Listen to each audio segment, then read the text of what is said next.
Well, good morning. How's everybody doing? Good. All right. Dr. Crow, it's a pleasure to have a conversation with you on stage and to be part of ASU+GSV. Today's a really exciting day for ASU. What do you think today is, Michael? Today's a great day, but we're launching this effort to basically take our ideas that we've been generating in our new model for the last 20 plus years and find ways in which we can accelerate their evolution. And it's really, this is really hard for people to realize. There have been waves of innovation in educational institutions in the United States over the last 400 years. And I think people thought that we were all grown up, that there wouldn't be any additional evolution. We'd take the great research universities as they are, and we'd just be satisfied with them, and they would just continue to do things. And of course, that's not possible. Evolution is a core principle of all things. It's a core principle of biology. It's a core principle of social structure. It's a core principle of organizations. It's a continuous thing. And we can obviously see that we have not found ways to design our universities in ways in which we're able to have continuous accelerated progress as we're going forward. We keep encountering changes or barriers or problems or challenges or new ways of things that are evolving in certain ways. And so we're advancing some notion of new designs, new ways of doing things, new ways of advancing technology for good, new ways of advancing education. And so that's what we're launching today. Yeah, so you saw at the end of the video a tagline or a theme, Changing Futures from Arizona for the World. You and I have had lots of conversations about those two words, for and from Arizona for the world. We're spotlighting two of the pillars of the campaign today.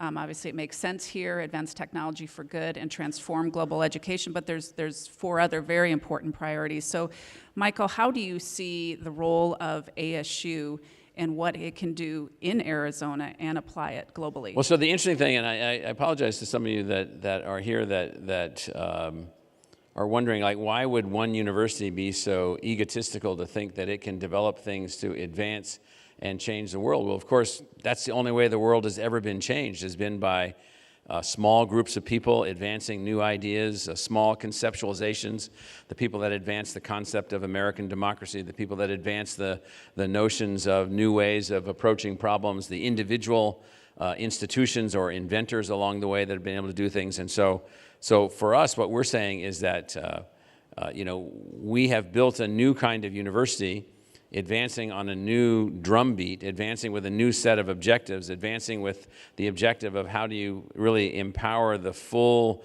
abundance of our species, the full abundance of people as learners. How do we make all of that happen? And then as along the way that we've been doing that, including this meeting here in San Diego, the ASU+GSV meeting in which advanced learning and educational technologies are commonly available, we found a way to synthesize those and put them into our university, changing our university's operating modality in a country, by the way, that graduates less than half the people that attend college, in a country that still doesn't graduate 20% of the people that go to high school, in a country that still has 20% of the people that do graduate from high school are not really prepared for the workplace out there. And so we've got huge problems. And so we're suggesting that sitting in this little incubating pocket called Arizona, in this incubating institution called ASU with our 40,000 staff and fantastic technological capabilities, we're producing some things that can be of greater impact around the country and around the world. So that's really what we're talking about. So recently I heard a statistic, it came from one of your colleagues, Dr. Crow, that the demand for higher education around the globe is growing from 160 million to 410 million by 2030. So as part of the Changing Futures campaign, we have a goal to reach 250 million learners. How are we going to be able to do that? Well, so here's the concept. So on a planet, we now have just realized that we've apparently been undercounting the population of the planet because we don't even know how to do that.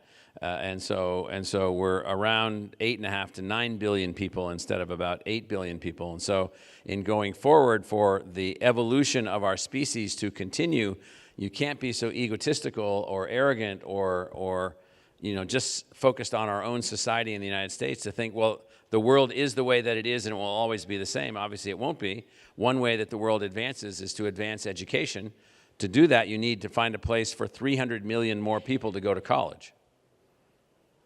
Well, you can't find a place for 300 million more people to go to college by building tens of thousands of additional universities costing trillions of dollars to be able to do that. We're going to need other models, other ways of doing things. So what we're trying to figure out is, how do you create learning environments in which some universities, not all universities, but some universities could reach millions of learners. Some institutions could have the capability of enhancing and reaching a learner anywhere, in any social setting, any economic setting, any cultural setting. How do you figure that out? And so how do we accelerate the evolution of our planet and the people living here to a more economically viable, more stable, less conflict-oriented, how do we make these things happen? So what we need is the ability to reach out to more learners. We think we found a way to do that. We think we found ways to enhance learning, to drive learning, to speed learning, to empower learning at scale. And the way to think about this, or the way to conceptualize this, is most universities are places in which the activity at the universities is going on within a physical space, actually within a tightly boundaried environment. In fact, even in a fortress environment often, where you have to earn your way in. You have to stay in based on certain conditions. No one else is allowed in. It's often critical and analytically critical of everyone else. Well, let's say that might be okay for some colleges or some universities, but perhaps others should have the capability of also projecting their learning environment out into a broader community, or broader sets of communities out there. And so we've been building an institutional capability capable of doing that. And how critical are partners in all of this? So you recently were on a trip to India. What did you learn on that trip? And I know that one of ASU's significant partners was involved in that, in Santana. Well, so with our partnership with Santana, we're working to build what ultimately will be 65 or 70 partnerships with not the already well-established, perfect, great, powerful universities in countries around the world, but those universities which are looking to impact more people, that are looking to innovate, that are looking to do things in a new way. So in this partnership that we're building, we'll have, by the time we're done, we have about 30 now, we'll have about 70. We'll have about 70 universities plugged into ASU's technology. They'll be called, Galala University, which is in New Cairo in Egypt, that I visited last year. That university will be powered by ASU, using our technological assets, using our curricular designs, using some of our courses, using our repositories of learning assets and learning knowledge that will allow that university to accelerate in the building of a new trajectory for Egypt, at least within Egypt, a new kind of university also. And so we're doing this in 5 universities in India, in Kazakhstan, in Turkey, in Costa Rica, in the Philippines, in Vietnam. And the reason that we're doing this is that we now have the means to do this through the innovations that we put in place. That then will allow in those countries the acceleration of access to higher levels of education. And then each of those universities will become force projection universities also. And so what we're looking at is a way to take on this challenge of how to greatly accelerate education and learning outcomes for larger and larger populations. In the next couple weeks, you'll be formally launching a brand new school that's going to have a very globally minded front face to it. And it obviously is going to incorporate degrees, but it's also going to incorporate certificates, learnings that will go into the K through 12 system. I'm specifically talking about a new school in the College of Global Futures. So, Michael, do you envision more of these types of schools emerging in the course of the development of ASU? I'm looking at our university provost here, and she's saying hopefully not. So I see it. And so the answer is, let's just take that school. So it turns out that if you want to do an analytical forensic analysis of how we've ended up in a situation where we dump so much carbon into the atmosphere that we're altering the basic chemical cycles of the oceans and the atmospheres in ways in which we're going to materially alter the trajectory of the normal ways that we're used to the planet's energetics, that is the systems on which we're dependent, water and heat, we've affected those. So we built a College of Global Futures. We built a new school of sustainability, a school for the future of innovation. We built a school for the future of the oceans. We built a school looking at complex adaptive systems, and the one that Gretchen is talking about, which is our new school focused on conservation, the future of conservation. You know, we're looking at all of these as new ways to configure academic geniuses around new outcome-oriented scientific and academic purposes, as opposed to reductionistic, that is, just trying to understand why the atom shifts to the left or the right, or just trying to understand whether or not how quantum theory actually affects the design of the universe. All of that needs to go on, but if all of that goes on, it still will not help us to figure out how we're going to maintain and conserve critical species on the planet that are essential to the operations of the planet itself, the beauty of the planet, the beauty of our relationship with nature, you know, all of these things. And so what we've been building are new intellectual enterprises. This College of Global Futures is one example of it, and these are very difficult things to do.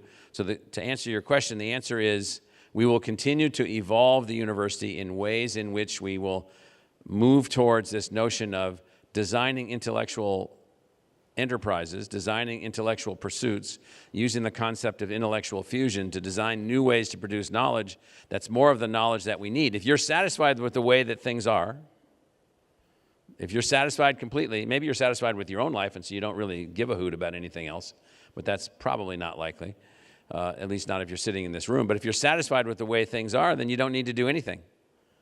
With one problem, entropy. Organizational entropy, cultural entropy, and social entropy, which works in the same way as physical entropy. That is, all things are ultimately reduced to chaos, and then before they're reassembled. And so if you're satisfied, then we don't need to do anything. If you're not satisfied, we need to be continuing to evolve our intellectual designs on an ongoing and continuous basis to better prepare us for success in the future. And we need to continuously do this, and that's what we're focused on at ASU. Thank you. So I wouldn't be in my role if I didn't ask a few questions about philanthropy. So what is the role of philanthropy and private sector investment in trying to transform global education and advance technology for good? It used to be in the United States, and I've been giving this a lot of thought recently with some of the things that are going on, that rich people were taxed 90% of their wealth. To do away with that 90% tax, it was agreed that if rich people gave some of their wealth to philanthropic purposes, they would get a tax benefit for that. There was an economic incentive for philanthropy in the United States. Philanthropy is essential to the success of new ideas and new things because it can be driven around new ideas, because it's not constrained by bureaucratic policies, it's not constrained by the trajectories of certain political decision-making. But then that means then that people actually have to show up and then make these investments in new kinds of ideas. It's part of the way that things work in the United States. So philanthropy is essential to the emergence of new ideas. Philanthropy is essential to the furtherance of gaining new kinds of understanding unconstrained. So you can work for 10 or 20 or 30 or 50 years to solve some kind of problem without concerns about whether or not the market is going to then be still supporting your ability to finance that set of outcomes. And so philanthropy is unbelievably essential to these new ideas. I'll give you an example. So this guy named Jim Simons, who passed away recently, sort of a mathematical genius of the highest order who made billions of dollars because of his mathematical genius, he recently co-funded with the National Science Foundation a project in which new math could be developed so that we could actually understand how chaotic systems like the planet's atmosphere on Earth work. Because the math that we've developed up to this point is not built to really deal with chaotic systems. It's built to deal with systems that are, in a physical sense, replicable or understandable with rigid laws of physics. We don't have the math to deal with chaos. So he put tens of millions of dollars over time. He will have put through his estate billions of dollars into new ways of thinking about new math. Now, nearly everyone in this room thinks new math. Are you kidding me? The math books are all the same. Are you kidding me? Math is a tool, is a device, is a concept, is a a language, a mechanism, a logic, which allows us to understand things that are not seeable. If you can't see something, how do you describe it? How do you understand it? I mean, not seeable, even by an electron microscope. They're not seeable. We can't see the chaos of how the atmosphere of this planet actually works. We have no math tools to really understand it. We can't even model a cloud. We don't have the math tools to model water vapor in the form of clouds and how they work. We need new tools. We need new math. Philanthropy is the mechanism by which that new math will be derived, by which we will then have these better understandings, by which then we will have some chance of understanding the atmosphere of the planet, which is essential to our own success. Recently, Dr. Crow asked me to do some digging to find out how many investments at $1 billion level have come through philanthropy, single institutions in a singular gift. There's only 4. Yes. Imagine 4 years from now. Do you think ASU is positioned to be able to secure an investment of that scale? And what would you do with $1 billion, Michael? Well, what was that character Mike Myers played with the $1 billion? No, so we have raised, as you know, Gretchen, billions of dollars for ASU. We will raise more than $500 million this year for our initiatives, and we don't raise... You just hit the mark today. 500? Yes. We will then definitely raise much more than 500. And we're not raising that the way that lots of schools raise money, which is out of the love of the school by the alumni and their success for the English department or the library or Professor Jones or Professor Smith.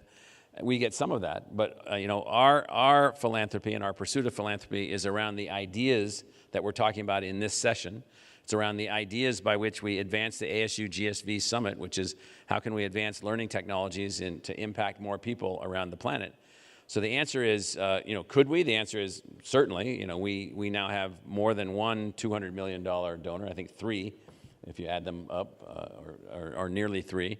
And so with $1 billion, $1 billion is kind of a small number. I was thinking more like 5 billion, but. So if you had $1 billion a year, if you had $1 billion endowment, you would have about $45 million a year to spend. Just how these endowments work, because you want them to live forever. So for $45 million additional dollars, one could take on and have an unbelievable impact. You know, that's enough to advance 5 or 6 new schools. That's enough to advance the production of hundreds of new kinds of students, master's degrees and PhDs, new thinkers, new models, new ways of solving problems. That's a substantial investment, and that $45 million a year to spend is a substantial amount of resources. Now, we have an operating budget in the neighborhood of $6 billion a year, but for that, we're educating, you know, hundreds of thousands of students, and we have tens of thousands of research projects and small projects, big projects, and so forth. But philanthropy at this level would allow an acceleration of new kinds of knowledge production and new kinds of devices and new kinds of tools and new ways of thinking and new ways of solving problems that would be very, very impactful. I'm always going to continuously ask you that, and I know some of my colleagues around the table have always wanted to know what you would do with $1 billion, so thank you. As long as I've known you, you have never been one that has been focused in on the numbers game, especially in the world of philanthropy. You're very focused on impact and outcomes. So take this Changing Futures campaign, this global campaign. How do you see it impacting a student at ASU?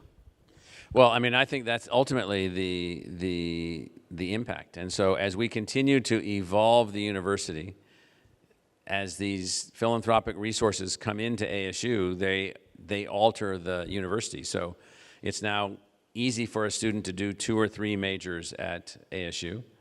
It's easy for students to work in accelerated ways, and we're accelerating ways for learning over time. The students become engaged then and aware of more than just the learning of what the historic professor wants to pass on to them as the core of philosophy or the core of history. They're at an institution which is working in a different way. They're at an institution which has hundreds of thousands of learners that are digitally engaged with the institution. They're at an institution which has a charter and a mission and a purpose, which then they're a part of. 17,000 of our students work for ASU also, so it's an unbelievable opportunity. In fact, we think we could end up in a situation over time where if we have 100,000 students on campus and millions of learners off campus, that for the on-campus students, there wouldn't be any tuition because they'd all be working as a part of not only in their learning environment, but they would all be involved in the teaching and discovery and force projection of the learning activity. So what we see for ASU students is massive opportunities to be a part of something other than just going to college. They're at an institution which in and of itself is working on problems related to community enhancement and K-12 learning. We have tens of thousands of K-12 learners digitally attached to ASU, learning at, importantly enhanced ways. Many of our students are involved in all of those kinds of things. And so we have students involved in projects of every kind, learning outcomes of every kind, projects all around the world, projects that are shaped and moving forward. So the notion of a university becoming less selfish, less sequestered, less isolated, where it becomes in and of itself a force for manifesting change around the world through education and through discovery and through learning enhancements and these kinds of things. That's the institution that we're building. And already many of our students are benefiting from that environment that has been structured. Now, this is so contrary to the notion of a sequestered, isolated, highly selective, genius-only country club university that it is shocking for people to think about the emergence of a university as a different kind of institution. So our faculty, who I hold in the highest admiration, have found a way to culturally evolve such that they have 85,000 students on campus from every family background imaginable, tens of thousands of whom come from families with little or no resources. They come from every state. They come from over 150 countries. They come from 85 or 90% of the counties in the United States. They come from over 200 Native American tribal communities. I mean, everything that you can possibly imagine. Our faculty has found a way to build a fantastic university with them. And then when asked, if you're interested, would you also like to project your degrees designed by you to other learners who didn't finish college, couldn't go to college, can't go to college, want to go to college when they're 50 years old, went to college, went to high school, and didn't finish, got pregnant, whatever. They said, sure. So now we have over 100,000 of those learners that are also attached to our faculty, and that population of those learners is accelerating in every possible way. And so now what's happened is that then those same faculty then are doing research, doing scholarship, artistically creative, literary creations, everything that you can possibly imagine, all going on at the same time, where the English faculty also has online English majors, online English students that they're connected to who had no chance of ever having access to a faculty like they represent. And so I mean, I think at the root of all this is building a different kind of culture, a different kinds of concept for the university. If you get universities that break out into our form, and you get enough of them out there, then you're going to be able to scale education. If you don't get universities that break out into our form, you're not going to be able to scale anything. Just in India, we met with the Minister of Education. I don't know if it was his office or his house or something, because there were these dogs and these monkeys that were out in the back that were kind of like playing with each other, which I'd never seen before. So I don't know exactly where this was, but this was in New Delhi. But there's 25 million people a year that want to go to college in India and have nowhere to go, including online. They have nowhere to go. What if you were one of those people? People sitting in this room, for the most part, you didn't have these issues. Maybe a few of you have or did. And so it's very difficult to conceptualize. You want to go to college, but you can't go. So there's a science fiction series that's written for the world about 300 years in the future called The Expanse. It's 11 books. I've read those books a couple times. I've seen all 65 episodes of The Expanse twice. And one of the most interesting things in The Expanse is that you have to watch it from different perspectives. Sure, there's the story and the science fiction and the technology and the evil people that have to be destroyed and all these other kinds of things. But there's also all this. The second time I watched it and even took notes about all the other sociological messages that were being sent through the story.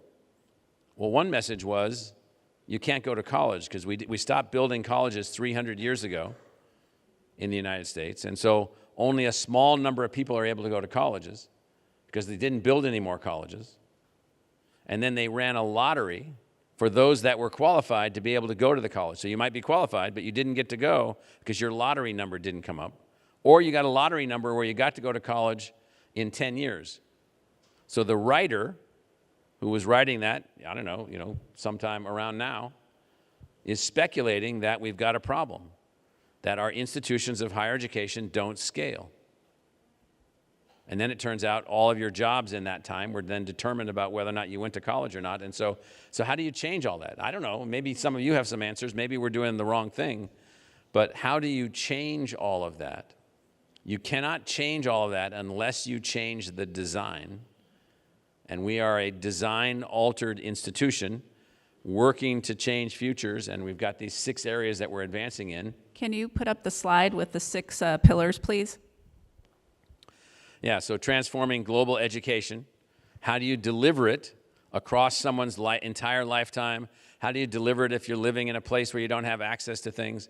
How do you deliver it when you want it, when you need it, how you need it across your entire lifetime? Empower community resilience. How do we make better decisions? How do we help our communities to survive whatever is coming toward us? It could be economic instability, climate instability, advancing technology for good. The video that they showed was that. I mean, so if this is almost a moral thing, if you want to really get deep into this, read the philosopher Philip Kitcher, who has an unbelievable book called Science, Truth, and Democracy, who basically says, unless your technologies and your science that you're doing has a purpose, unless you're working towards something, meaning if you're just doing it to do it, it's an immoral act. And so if you want a moral basis, you've got to be working towards a purpose. How do we inspire more revolutionary dreamers going forward? Clearly, again, if you're satisfied with the way things are, if you're satisfied with the discourse that's going on, if you're satisfied with the world, so rather than waking up every day and being shocked about this or shocked about that or picking what news venue you want to watch, how do we inspire game changers? And then the future of health, the last panel is really focused on that. How do we think about scaling up innovation? We live in a society in which health outcomes are basically derivative of your income. And so that's very unfair. And then lastly, and this is a big thing for us, changing our relationship with the planet. There's a really, really funny video, if you want to look it up, and it's by a now dead but very funny comedian named George Carlin, and it's called Save the Planet. And obviously the planet goes on with or without us. It's not save the planet. It's how do we have the planet and the human species relationship be such where we have a good chance of making it, of continuing to evolve so it's about the relationship that we have with the planet. And so these are the 6 areas that we're focused on. All right, so final question. You're in an elevator. You have 4 of the largest funders in the world in the elevator. You're going up 20 stories. The question is being asked of you, how are you going to change futures? You have a quick elevator ride. What are you going to say?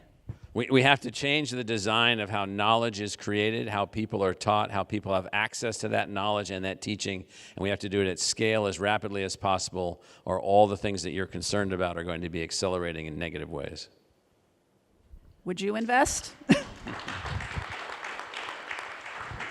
Thank you, Dr. Crow. I appreciate the conversation, and we are excited to be changing futures from Arizona for the world. Thank you.